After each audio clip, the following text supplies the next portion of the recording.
ও বাবা, বলছি আজকে রাতে একটু পরোটা করব, খাবেন? পরোটা পরোটা আজকে মোগলাই করো। মোগলাই?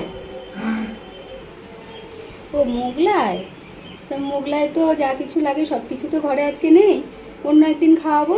তা আজকে ওই মোগলাইয়ের মতনই কিছুটা অন্য একটা রেসিপি করে আপনাকে খাওয়াবো, ঠিক আছে? ঠিক আছে ঠিক আছে।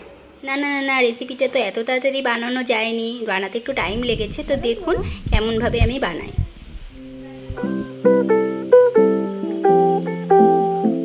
এবার আমি একটা বাটি নিয়েছি, বাটির মধ্যে 4 কাপ মতো ময়দা নিয়ে নিয়েছি, দিলাম সামান্য পরিমাণ লবণ আর দেব 2 চামচ মতো ঘি। এবার আমি ঘি আর লবণটা ভালো করে ময়দার সঙ্গে মিশিয়ে ময়াম দিয়ে নেব। ভালো করে মেশানো হয়ে গেলে একটু একটু করে জল দিয়ে আমি ভালো করে ময়দাটা মেখে একটা ডো তৈরি করব। তো দেখুন একটা সফট ডো হয়ে গেছে তৈরি। এবার এটাকে 15 থেকে 20 মিনিট মতো আমি চাপা দিয়ে রেখে দেবো। এবার এদিকে নিয়ে নেব একটা বাটি, নেব খুব কুচি করে রাখা পেঁয়াজ, টমেটো আর রসুন, কাঁচা লঙ্কা কুচি, দেব সামান্য পরিমাণ কসুরি মেথি, তারপরে নেব একটু জোয়ান সামান্য, ভালো করে হাতে ম্যাশ করে দিয়ে দেব। এবার দিলাম চাট মশলা আর কাশ্মীরি লঙ্কার গুঁড়ো আর দেব 1 চামচ ঘি। এবার এটাকে ভালো করে মিশিয়ে সাইডে সরিয়ে রাখবো। এবার আমি কড়াই দিলাম, কড়াইটা গরম হলে সামান্য তেল দেব।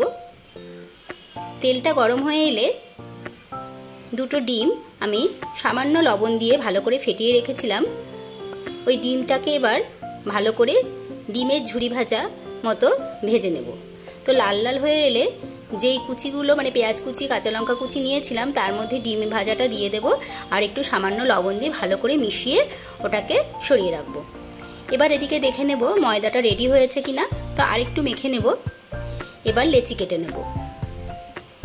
লেচিটা আমরা যেই মানে রুটির যেই পরিমাণ লেচিটা নিই আমরা, যেই সাইজের সেরকম লেচি নিলাম।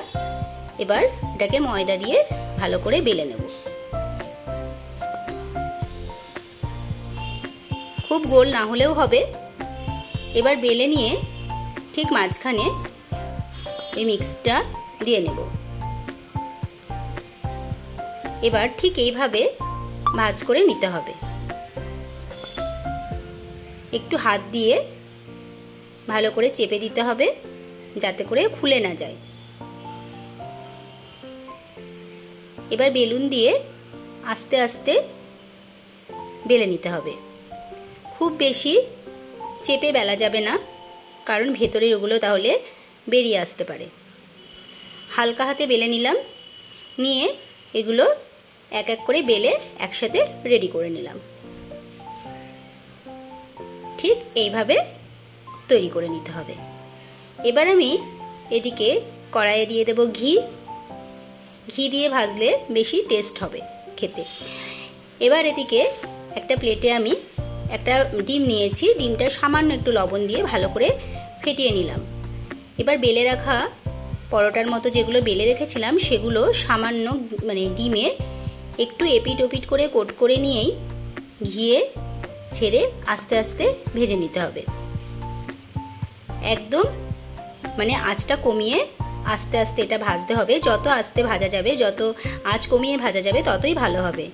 ঠিক এইভাবে লাল লাল করে ভেজে রেডি করে নিলাম আজকের পরোটা। তো আমার শ্বশুরের আবদারে আমি মোগলাই বানাতে পারিনি, তবে ওই রকমই একটা কিছু চেষ্টা করে আমার শ্বশুরকে খাইয়েছি এবং শ্বশুর খেয়ে বলেছে খুবই ভালো হয়েছে। আমরা মেয়োনিজ দিয়ে খেয়েছি, টমেটো সস দিয়েও আপনারা খেতে পারেন। আমরা এখানে কোনো তরকারি দিয়ে খাইনি। তো আমার শ্বশুর কি বলে দেখি। ও খেয়ে দেখেন তো কেমন হয়েছে। গরম ছিঁড়ে দেবো? আমার যা ছিঁড়ে দে। একটু হাত ভেঙে গেছিলো কদিন আগে, তো তার জন্য ছিঁড়তে পারে না। আমার মেয়েকে বললাম একটু ছিঁড়ে দিতে, তো পরোটাটা ছিঁড়ে দিল। এবার আপনারা, আশা করছি এই রেসিপিটা আমার শ্বশুরের তো খুবই ভালো লেগেছে, আপনারাও একটু ট্রাই করবেন বাড়িতে আর আমাকে কমেন্টে জানাবেন কেমন লাগলো। আমাদের খুবই ভালো লেগেছে। তো আজকের ভিডিওটা এ পর্যন্তই। নেক্সট ভিডিও নিয়ে আবার আপনাদের সঙ্গে দেখা হবে নতুন রেসিপি নিয়ে।